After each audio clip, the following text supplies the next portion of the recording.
Guys, update tayo dito ngayon sa aming place. Wala kaming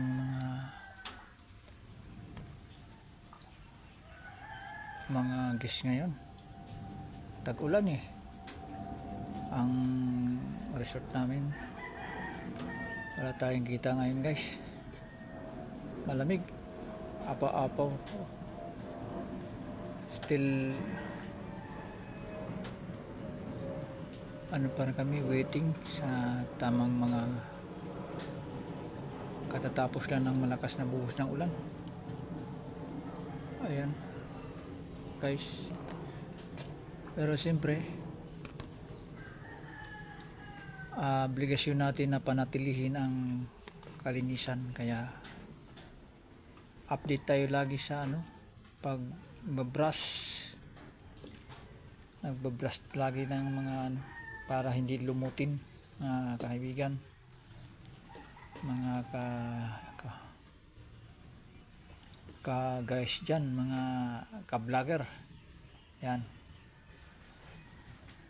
ito ang aming mga ginagamit na damit, hindi namin may sasampay, hindi kami hanggang paglalaba lang kami. Ayan, pero tinitiyak namin guys, ayan tuwing bumubuhos ang ulan, nagbabrush tayo. Yan, hindi natin pinapabayaan na lumutin ang ating lugar. Yan, binabrush natin lagi yan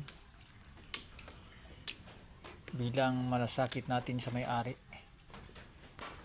Yan, kahit walang guest, tuloy lang ang buhay, mga kaibigan. Yan, punong-puno ng tubig. Ayun guys, kanina nag-brush tayo dito. Ayan, hindi pa tumitigil ang bagyo, tumitila lang ng konti, kaya lumabas ako.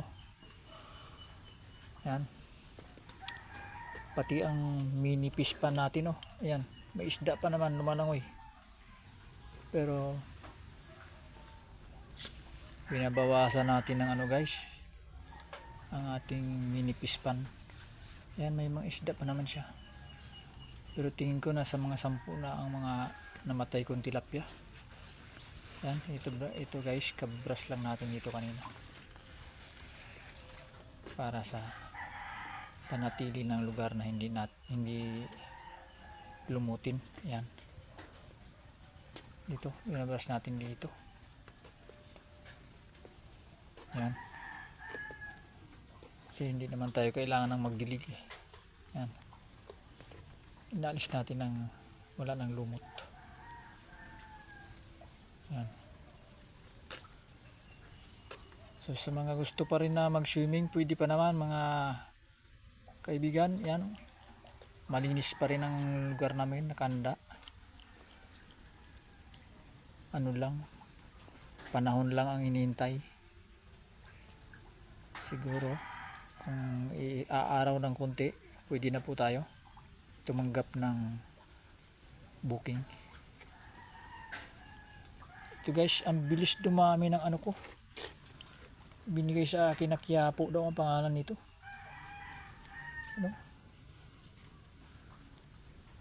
Puno, ilang bisis na akong nagtatapon ng ganito. Bawas ako ng bawas kasi ang bilis dumami. Hindi pa rin giniginaw yung aming tagak, dalawa pa rin sila. Okay guys, hanggang dyan, update na lang kami next time. See you next time. God bless everything, every people watching this video. Salamat sa lahat. Thank you for watching. God bless.